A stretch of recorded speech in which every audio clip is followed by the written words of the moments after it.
আসসালামু আলাইকুম বন্ধুরা। আমাদের নারায়ণগঞ্জ জেলার ফতুল্লা এলাকার চক্কার মাঠ থেকে পাঁচতলা এলাকার রাস্তার অবস্থা দেখেন বৃষ্টির পানিতে। তো গত 2-3 দিন যাবৎ এই রাস্তাটা ড্রেনটা পরিষ্কার করার কাজের জন্য উদ্যোগ নিয়েছিল এলাকার গণ্যমান্য ব্যক্তিবর্গ। তো উদ্যোগ নিলেও কাজটা এখন হইতেছে না, কারণ এই যে পানির মধ্যে তো আর ড্রেন পরিষ্কার করে লাভ নেই।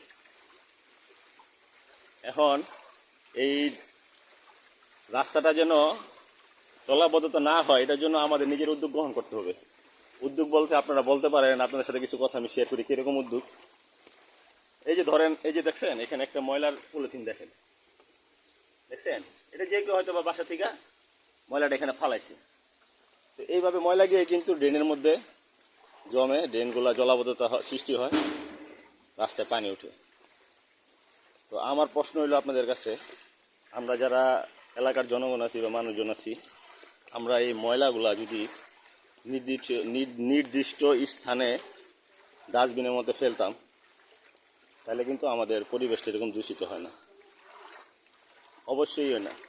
আর অনেকেই বলে যে রাস্তাটা উঁচু করা দরকার। আসলে ভাই, রাস্তা উঁচা করলে কিন্তু এই সমস্যার সমাধান হবে না। রাস্তা উঁচা করা কিন্তু সমস্যার সমাধান না। সমস্যার সমাধানটা তখনই হইব যখন আমাদের মন মানসিকতা চেঞ্জ হবে। এই যে দেখেন ময়লা ভাসে আসতেছে, ঠিক আছে, এই যে প্লাস্টিক, তখনই আমাদের রাস্তাঘাটগুলো ভালো হইব যখন আমাদের মধ্যে মন মানসিকতা চেঞ্জ হইব। আমরা ময়লা যখন ড্রেনে না ফেলব, নির্দিষ্ট স্থানে ময়লা ডাস্টবিনে দিব, তখন এমনি রাস্তাঘাট ভালো থাকবে। আর সবচেয়ে বড় কথা হলো, সবার আগে ড্রেন ব্যবস্থার উন্নতি করতে হবে। ড্রেন ব্যবস্থার উন্নতি কাজ না করে আপনি রাস্তা যতই বড় করেন আর বাড়িঘর করার সময় আপনি যত উঁচাই করে বাড়ি করেন না কেন, এটা আসলে কিন্তু কোনো সমাধান না। এই যে দেখেন এখানে রাস্তাটা ওনারা বালু দিয়ে, ঠিক আছে, বস্তা দিয়ে আটকে দিছে যাতে বৃষ্টির পানি না ঢুকতে পারে।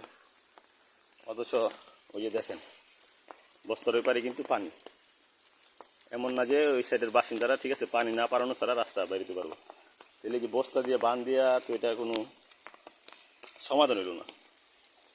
সাময়িকভাবে হয়তোবা আপনার যারা বান দিছে এলাকার গল্লির মানুষটা হয়তোবা উপকৃত হইল, তারা একটু পানি করবে, কিন্তু এটা তো সমাধান না। পুরো এলাকাবাসী মিল্লা, ঠিক আছে, এটা যদি সমাধান করে তাহলে একটা সুস্থ সমাধান আনানো সম্ভব এই রাস্তাটা। কারণ পানি কোথায় যাইব? দেখেন এই যে আশেপাশে পানিগুলো যে নামতেছে, হ্যাঁ, পানিগুলো নাইমা জায়গাগুলো যেন ভরে যাবো, তখন তো পানি সরার আর জায়গা থাকবো না, তখন এমনি বাদ দিয়ে জলাবদ্ধতা সৃষ্টি হয়ে থাকবো। এই জলাবদ্ধতা নিরসন করার সবচেয়ে উত্তম মাধ্যম আমি মনে করি যে মানুষের, আমাদের মন মানসিকতা চেঞ্জ করতে হইব। এই এলাকায় যত বাড়িঘর আছে, ঠিক আছে, সবাই ময়লা নির্দিষ্ট স্থানে যদি ফালায় আর পরিবেশটা যদি আমরা পরিষ্কার রাখতে পারি, তাহলে এটা আমাদের সমাজের জন্য ভালো, দেশের জন্য ভালো, রোগবালাই মানুষের কমিব, ঠিক আছে, আর ড্রেনগুলো ভালো থাকবো।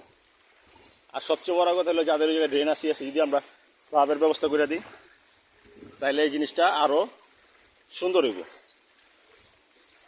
তো আমার অনেকগুলো কথা বলে ফেললাম আপনাদের মাঝখানে।